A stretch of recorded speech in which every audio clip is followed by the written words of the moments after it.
Hello student, pre board exam तैयारी के day 77 में हम लोग पहुँच गए। आज हम लोग एक और इम्पोर्टेंट क्वेश्चन करेंगे। क्वेश्चन आपके स्क्रीन में दिख रहा होगा। क्वेश्चन है किसी एपी के चौथे और 8वें पदों का योग 24 है, छठे और 10वें पदों का योग 44 है, तो इस एपी के प्रथम 3 पद ज्ञात करें। यानी एपी का प्रथम 3 पद A1, A2 और A3 हम लोग को निकालना है। ठीक है, निकालने के लिए हम लोग क्या चाहिए, A1 को हम लोग A लिख सकते हैं और A2 को लिख सकते हैं A+1D और A3 को लिख सकते हैं A+2D। ये सब हम लोग लिख सकते हैं। ठीक है, आपको अब समझना ये है कि A और D हम लोग कैसे निकाल सकते हैं। ठीक है, तो A और D निकालने के लिए सबसे पहले हम लोग क्या करेंगे, प्रश्न से जो दिया है उसको लिखेंगे कि चौथा और 8वां पदों का योग कितना है, 24 है, लिख देंगे। तीसरा पद को हम लोग लिख सकते हैं A+3D और 8वां पद को हम लोग लिख सकते हैं A+7D। अब जोड़ देंगे A 2A हो जाएगा। ठीक है, और 7 और ये कितना 10D हो जाएगा, जोड़ने पे 24 आएगा। यहाँ से 2 कॉमन ले लेंगे तो कितना बचेगा, A+5D बराबर कितना हो जाएगा। तो अगर कॉमन अगर लेंगे तो इस तरीके से मिलेगा कि A+5D बराबर हो जाएगा 24 और 2 उधर भागा लग जाएगा तो 12 बार में कट जाएगा, यानी A+5D बराबर 12 बचेगा। ठीक है, यही वाला आपको यहाँ लिखा हुआ है, सॉल्व करने पे ये आएगा। ठीक है, इक्वेशन 1 इसको मान लेंगे समीकरण 1। प्रश्न से फिर से दिया हुआ है आगे कि छठे और 10वें पदों का योग। ठीक है, यानी छठा यानी A6 और 10वां यानी कि A10, दोनों पदों का योग करेंगे 44 आएगा। तो छठा पद को हम लोग क्या लिख सकते हैं, A+5D। ठीक है, एक कम करके लिखना है। और 10वां पद को कैसे लिखेंगे, A+9D बराबर में 44। अब ये दोनों को जोड़ देंगे तो A 2A हो जाएगा और 5 और 9 14 हो जाएगा बराबर 44। फिर से यहाँ हम लोग 2 कॉमन लेंगे तो A+7D बराबर 44 बचेगा। तो 2 उधर जाकर कट जाएगा तो 22 बार में, यानी बचेगा क्या, A+7D बराबर 22।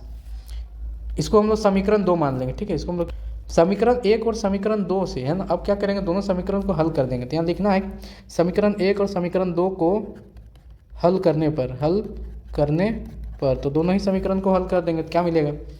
तो समीकरण ए में क्या है, A+5D बराबर हो जाएगा 12। ठीक है, और समीकरण 2 में क्या है, A+7D बराबर 22 है ना, तो इसको हम लोग लिख लेंगे।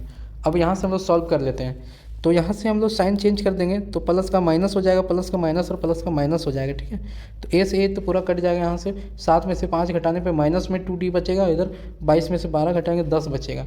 2 उधर चल जाएगा, माइनस माइनस कट होने के बाद क्या बचेगा, 5 बचेगा, यानी डी का मान मिल गया 5। ठीक है, अब हम लोग क्या करेंगे समीकरण 1 से। अब समीकरण 1 में आते हैं, A+5D बराबर 12 है, तो A+5 गुना 5 बराबर 12।